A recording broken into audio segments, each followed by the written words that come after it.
What's going on, everybody, and welcome to the other side of the Firewall podcast. We talk about the latest and greatest in cybersecurity news, as well as we highlight those movers and shakers and glass ceiling breakers, those people of color who've made it to the other side of the proverbial firewall.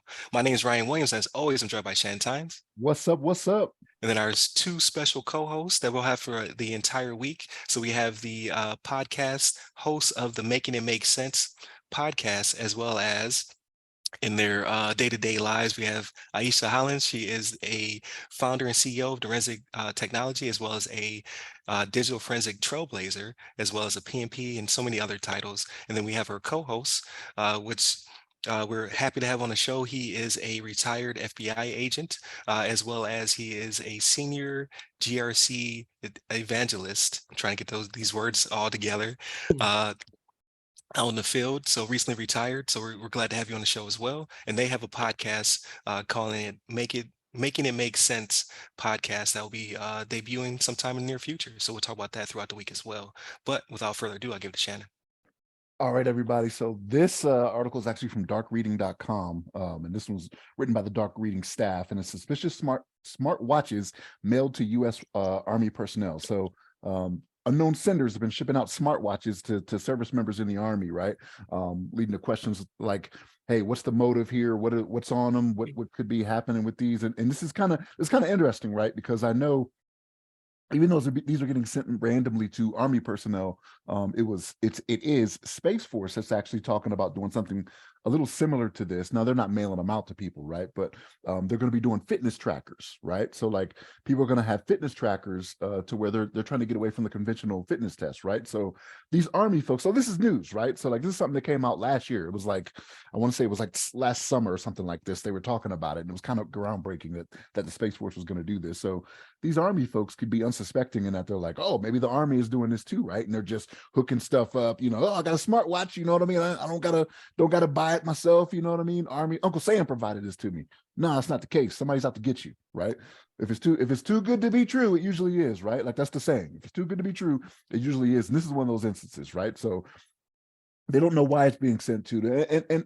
And to put it into perspective, it's not just Army personnel that are receiving these, right? But there are Army personnel that have gotten some of these. And it's one of those things where with some of these cases, even people that have been trained not to, connect these different things, you know what I mean? Like we've had it before where we've talked about it on the show, even Ryan, like people just getting rental cars and then just linking up immediately with their stuff, right? Like, why would you do that? You don't know where that information is going, you know what I mean? Which kind of sucks, right? Because I'm in a rental car right now and I'm like, and I can't listen to my music like I want to. I can't blast it over the speakers, you know what I mean? Like, but different things like that people need to be aware of, that some people are just like, and this is the world we live in, right? Like we want stuff for free, right? Like we're happy, we as a society are happy we're not paying for Facebook, happy we're not paying for Instagram, you know what I mean? Things like that. It's like, it's free. Well, if it's free, it's not because they're doing it out of the goodness of their heart, right? Like somebody has some type of ulterior motive when these things happen. And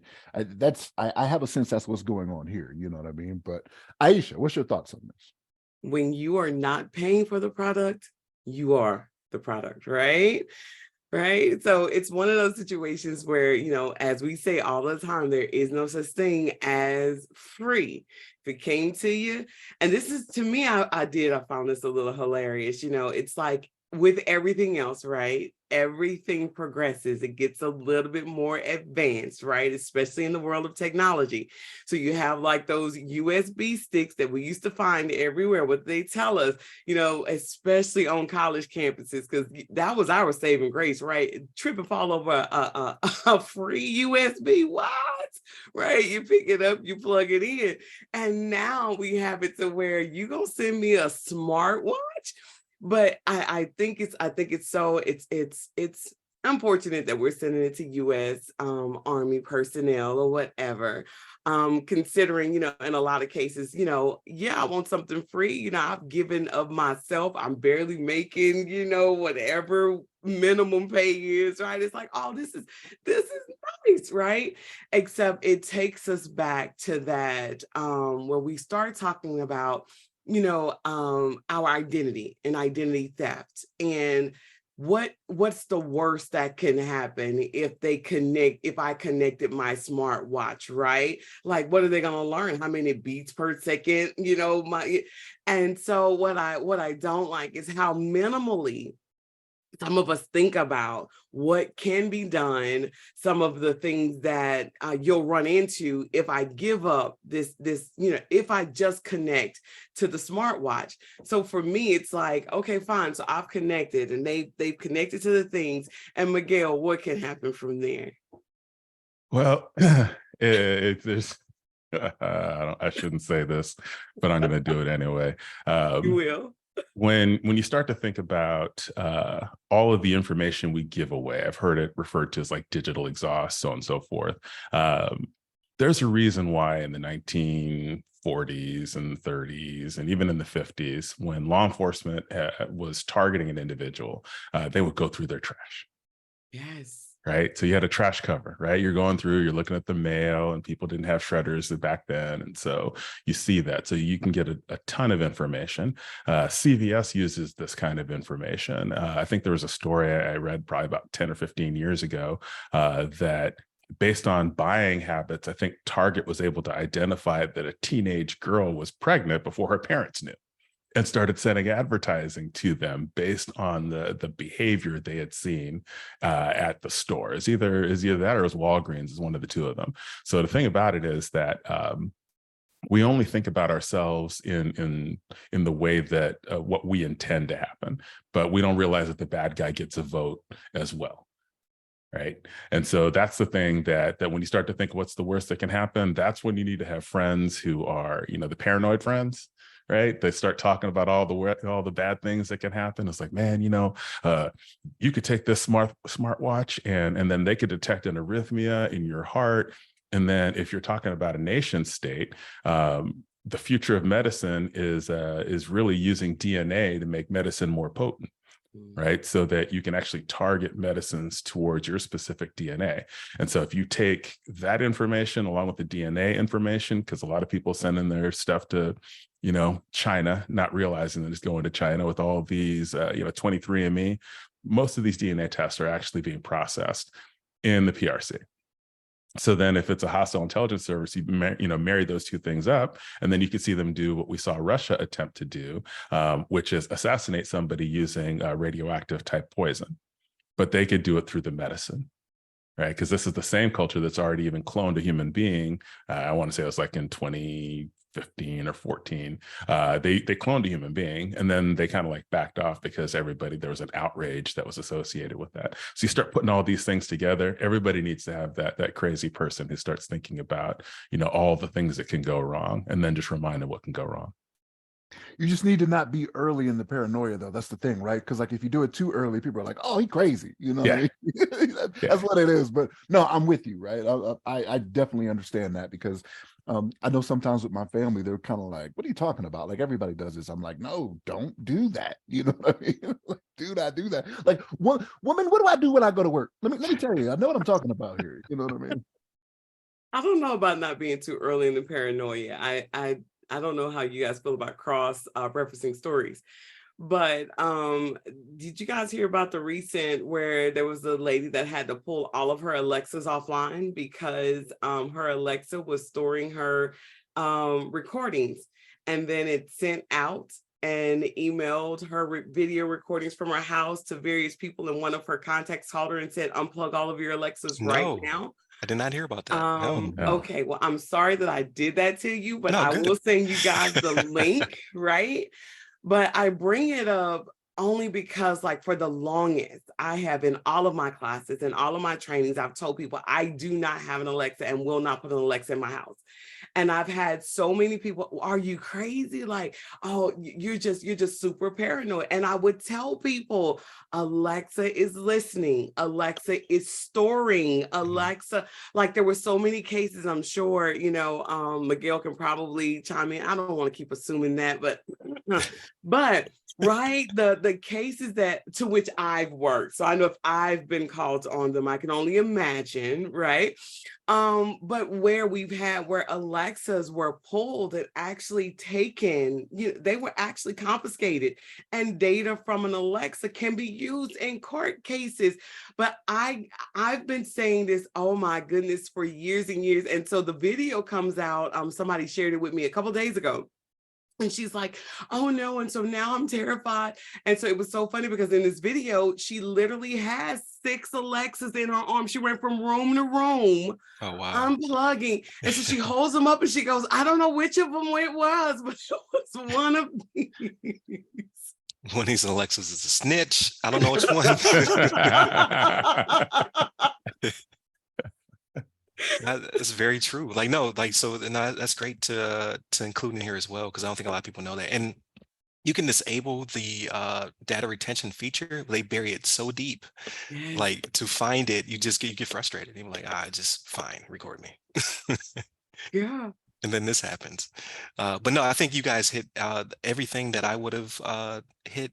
The thing that scares me the most about it, aside from just like, obviously this is free, we don't know where it came from, we don't know what they're trying to collect, it's the telemetry. So like, especially when they go into armed forces, I remember being, man, it's a long time ago, I'd say 2005, Iraq, guarding TCN, so the people who clean bathrooms, lay roads, things of that nature. You had to follow them around to make sure they didn't have electronics. They weren't trying to store things. They weren't trying to communicate. We had a really nice old man. He would do about half the work, but because he was older, right? He was tired. He'd take a lot of smoke breaks. I can't remember his name, but one day he just disappeared. And we're like, what happened to so-and-so, right? Like he was like, like a father type figure with the younger TCNs. And they're like, oh, we caught him with a GPS in his pocket. He was walking the perimeter and he was getting telemetry, and we don't know what he was going to do with it. Right. So you don't know what you don't know. Like, for all we knew, you're trying to distract us with something, or to know our patterns so they can attack us later. You just never know. Or maybe like he didn't know either, and they just gave him like, hey, put this in your pocket and we'll give you some money. Right. So he may not even have been the nefarious entity, but he was paid off potentially by somebody who wanted to do something bad to us. So you just have to be careful. Like Ieshea said, if you're not buying the product, you are the product. Yeah. So regardless of what they're collecting it to make money of some sort. They're not doing this out the kindness of their heart. And people will just like, oh, I've been blessed. And they'll put on a watch, and now it's a launching pad into your home network, right? You don't know what they're doing with the information.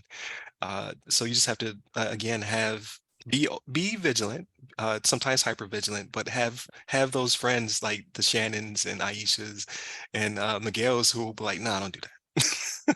Because these things will happen. And you know what? Another thing that it ties into, right, is that people don't realize how much of their lives, like if they're linking this to their phone, they don't realize how much of their lives is in their phone, right? Yeah. Like we have become accustomed to the convenience of, oh, you could just, I can unlock it with my face now. Oh, this is great. You know what I mean? I just keep these passwords in here that go to my finances. You know what I mean? My medical, my VA. You know what I mean? Whatever it may be, like. All of that stuff is out there, man. So your PII, your PHI, like all that stuff can become accessible. You know what I mean? Right, exactly. NPI, put that out there too. So the non-public information, like, so yeah, it's a force to be reckoned with, and it's not that I don't think we're getting necessarily dumber. We're getting to the point where we're just very trustworthy, right? We think everybody's our friend. Like, somebody sent me this because they're my friend. No, they're not your friend. Like, they're in it to make some sort of profit, whether it be money or your life. They're trying to take something from you. So you just have to be the convenience. It's the convenience. Which is baffling, right? That's what happens to societies over time. They just get too comfortable. Right. We're less intellectually curious than we were years and years ago, right? I mean, you can hide information in plain sight. You can put it in the next website. People won't find it. They'll just listen to the 15, 20-second whatever and don't even take the time to go back and say, hey, is this true? Am I suffering from some type of confirmation bias? And, what do I need to do to make sure I have the right information? The thing is, you'll see it in a lot of these EULAs, right? Like these user license, like seriously, like it is in there. You just don't want to read 30 paragraphs, right? To be like, oh no, just okay, all right, yeah, you can have access to all the things, you can do all of that. I don't care, right? But second you try to go to court, you better believe that EULA's coming up. Be like, sir, did you say okay to this? Ma'am, did you say okay to this? Okay, well, right here in paragraph 29 of the 30, right? That's where we put it at. But it's still in there. Right, exactly. T's But and C's. but definitely check out the podcast. They all go by our names and titles. I'm cutting this super short, so check out the links in the bios. Stay safe, stay secure.